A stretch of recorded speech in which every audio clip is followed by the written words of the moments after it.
Hello ladies and gentlemen, this video will be for you for year 2025, analysis of your ascendant from sidereal and also from tropical modern astrology perspective. So for example, if you would have ascendant sidereal ascendant Aries, your tropical ascendant will be Taurus. If you don't know at what time you were born, then you apply the moon sign. So it would be moon in Aries. Sidereal astrology would correspond to moon in Taurus, tropical modern astrology. So this will be how I will be looking at the 12 ascendants. Also, why we look at the ascendants? Because this, according to the ancients, very ancient tradition, the ascendant is the house of life. This is more important even than the lunar sign or than the solar sign. So we derive the horoscope first from your rising sign, from your ascendant. So this is how I will be looking at your ascendant and your future year 2025. And of course, what I will do is I will be looking at the most important transits. They are so very important for year 2025. And of course, we'll be looking at the eclipses. They are also very, very important because in year 2025, the lunar nodes change positions and also with themselves, they take the eclipses. Also, we're looking at a major conjunction of trans-Saturn planets and so on. So this will be a general analysis of your future for 2025. If you want to have very specific, very detailed reading with me, which will include primary directions, which will include the method of Time Lords techniques, which will include progressed horoscopes and solar revolution, then you may like to book a personal reading with me. And for year 2025, you can find a reading with a discount, which is valid for the month of December and also January. So if you want to have discounted reading, detailed analysis of your future and of your natal horoscope, you may book such reading with me. So let's hear now your ascendant, description of your ascendant and the future of 2025 for you. Hello ladies and gentlemen with sidereal ascendant Capricorn. In this video I will tell you about the most important celestial planetary placements of the year 2025, and also we'll be looking at the eclipses because the lunar nodes are changing their locations retrogradely in the year 2025. So there will be a change also in the positions of the eclipses for the year. This will be general reading to give you indication of the most important tendencies of the year. If you want to have more detailed analysis, which will involve other astrological techniques like primary directions, Time Lord techniques and more, solar revolutions and more, then you may connect with me for personal reading. Now, where to start from? In year 2025, actually, there is important change which is important for you because Saturn, who is ruling Capricorn is your ascendant. Just to mention, this reading is for people who have sidereal ascendant Capricorn or moon in Capricorn, or for the modern tropical astrology, this is Aquarius. So if you prefer to follow the modern tropical astrology, then for you this is Aquarius. In case that you do not know at what time you're born, then you can apply the moon sign. So Capricorn, what is happening with Saturn, your ascendant ruler? On 6th of April, Saturn is making major shift, major move, which will be influencing everyone on the planet, which is 6th of April, Saturn is entering sidereal Pisces, to stay there 3 years. Saturn will enter Pisces when he will be invisible, but on 30th of April he becomes visible, and then we will feel better his presence, because while he is not visible, he works more on subtle levels, and we see later on what actually he meant, what is he supposed to denote to the collective and also to our horoscopes. So this is, as of 30 April, you will see very interesting events resulting from the placement of Saturn in Pisces. He will influence your energy, your nature, because he is ruling your ascendant. So you're very connected with the Saturn in energy. How exactly he will work out for you depends on the placement of your natal Saturn, but still the Saturn in energy means a lot in your horoscopes. Now, when he will enter Pisces, he will meet their Venus, Rahu, the lunar node, Mercury, Neptune, and the Sun. And this is a big stellium in your third house. Saturn in Pisces will have to fulfill the karma for you for your third house. In what ways? Saturn is not very joyful in Pisces.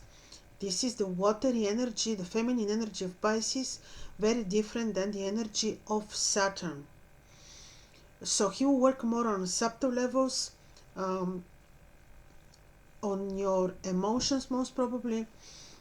Also, he will have to do with, of course, the 12th house matters, because Pisces is ruling the 12th house in the horoscope. It will be related to health, some karma that we have to pay as a result of our previous actions. So he's not very easy in Pisces, but again, because he's your ascendant ruler, I don't expect from him to really to be very malefic, because you are accustomed with the Saturn in energy of discipline, morals, time orientation, structure, and so. So Saturn will be staying 3 years in Pisces, quite important. In the beginning, in the very beginning of his passage into Pisces, he will be forming a square with Uranus. No, just before entering, actually. In the beginning of the year, up until, when is this, 6th of April, he will be forming a square with Uranus, because at that time Uranus will be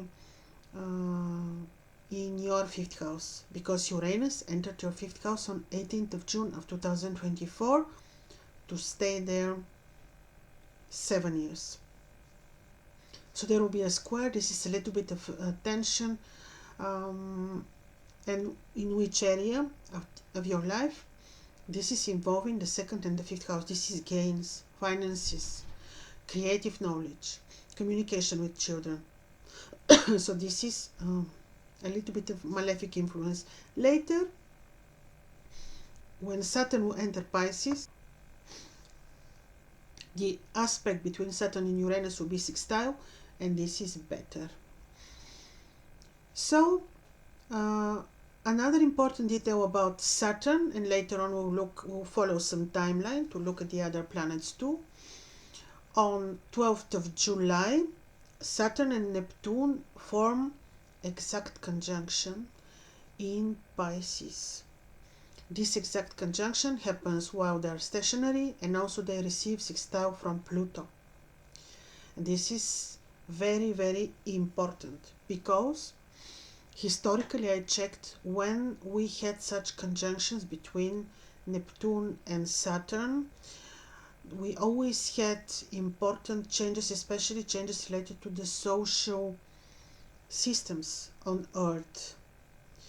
And such changes are always very revolutionary.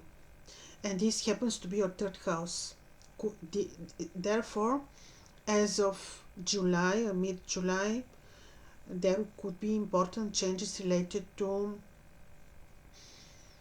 third house matters, also matters, which involves the placement of your Saturn, which is first and second houses. These are finances, these are your own choices, this is education, knowledge. These are houses of brothers, this is house of brothers and sisters, this is new studies, total shift in your interests of education, shift in your relationships with brothers and sisters on a very important levels, communication, travel, choosing different philosophy or belief system. So media work, starting something related to media, and so very, very important. Now let's follow some timeline, so we go a little bit back. The lunar year, the beginning of the lunar year for us, according to the ancient astrology, is starting when after the sun enters the point of the equinox. For the northern hemisphere, this is the vernal equinox. For the southern hemisphere, this is the autumn equinox. So for the northern, this is the spring equinox. For the south, this is the autumn equinox. So after the sun enters this point, which is Pisces for our era, then the moon appears for the first time, and then we have the beginning of the new lunar year. And this is Aries, where the moon appears for the first time. This is Aries. This is your fourth house. Mars is automatically very important, and very important is your fourth house. Property, real estate, home, moving, rearrangement of your home, work at home, parents, and your relationship with them. This is the emphasis of the year, especially as of 30th of March, when we have the appearance of the first lunar crescent. So let's see what is Mars doing. In the beginning of the year, in January, he is on your 7th house. Very long he will be there, back and forth, not only in the 7th house. So from 7th of January until 16th of January, the retrograde Mars will be in a little bit of difficult phase called the chronicle rise, a little bit disharmonious, fallen. This way he can afflict a little bit your personal relationships in a romantic sense, but also business. Mars can be a little bit afflicting. You may need to be specifically diplomatic, intuitive, forgiving, loving in personal sense, and also very diplomatic and intuitive when it comes to business relationships. Because Mars, especially from 7th to 16th of January, is a little bit disharmonious. Then on 17th of January, he is moving backwards into Gemini, because he's retrograde. This is your 6th house. There he can bring to lesser degree, but still disharmony in your routine environment. Health a little bit. You may need to be careful with your health up until 7th of April. Mars will be in your 6th house. He can create also some conflicts in your job, in your routine. You may need to be forgiving and careful. On 24th of February, Mars is becoming direct, conjoining Sirius, the great, powerful, royal, I would call, star. This is important because this can bring something new, new connection, new solution, something in your job environment. So this is 24th of February. Then he is becoming direct, and when he will be direct, he is moving towards your 7th house, which is Cancer. On 7th of April, he is entering Cancer. The direct Mars is entering Cancer again. Now he is direct, not anymore so difficult retrograde, but still Mars is detriment in Cancer, so he is afflicting for romantic life relationships. He can cause some conflicts, disputes, disharmony. and he will be there from 7th of April to 8th of June. This is long transit of Mars in Cancer, so you may need really to be intuitive and quite, to try to have peaceful relationships, business wise, romantic wise, and all this. On 8th of June, Mars is entering your 8th house. There, watch a little bit not to make, when you make financial decisions, also not to be very impulsive. Mars is in Leo, is quite fiery. He actually can bring good results. So then on when is this?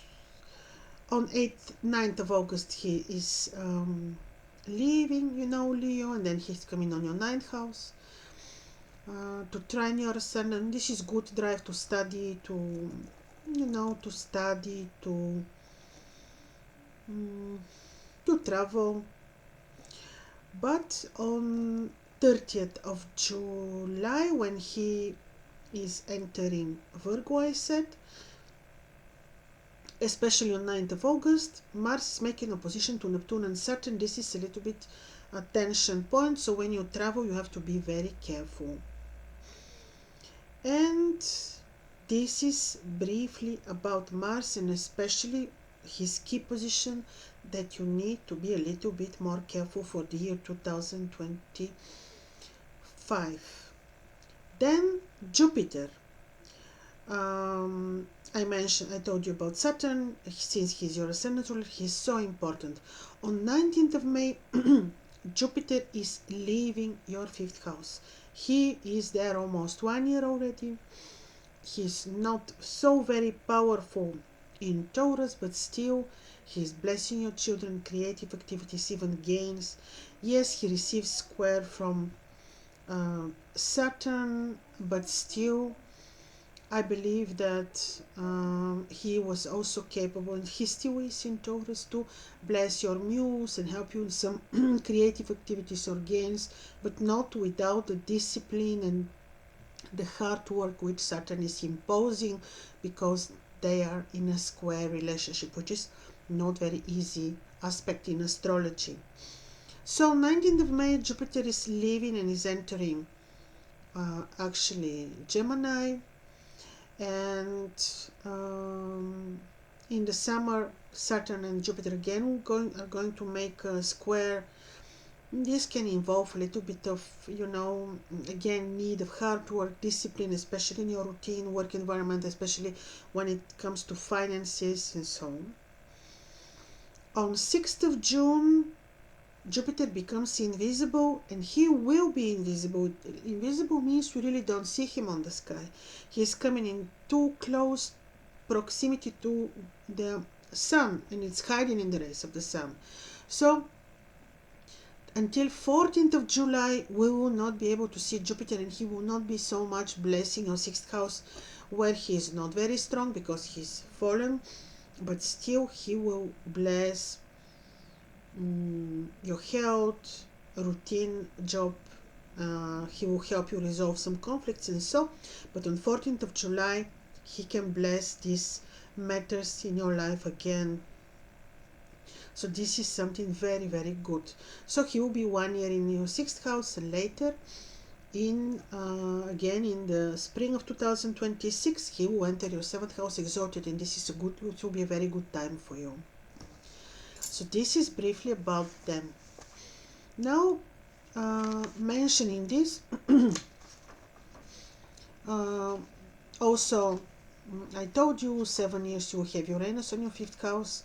18th of June, Uranus entered your 5th house, and he will be bringing some changes related to gains, communication with children, pleasure, talented work. So he can bring some interesting innovations in your creative activities, talented work, and so for the next 7 years. Also, since we're still in June, one good event, powerful, June 9, Mercury becomes visible as an evening star for the first time in your 6th house. This is could be something, some news, interesting, good in relation to your career or health matters. Venus on she will be in your third house exalted at the moment when we have the beginning of the lunar year, and this is the 30th of March, 30th, 31st of March.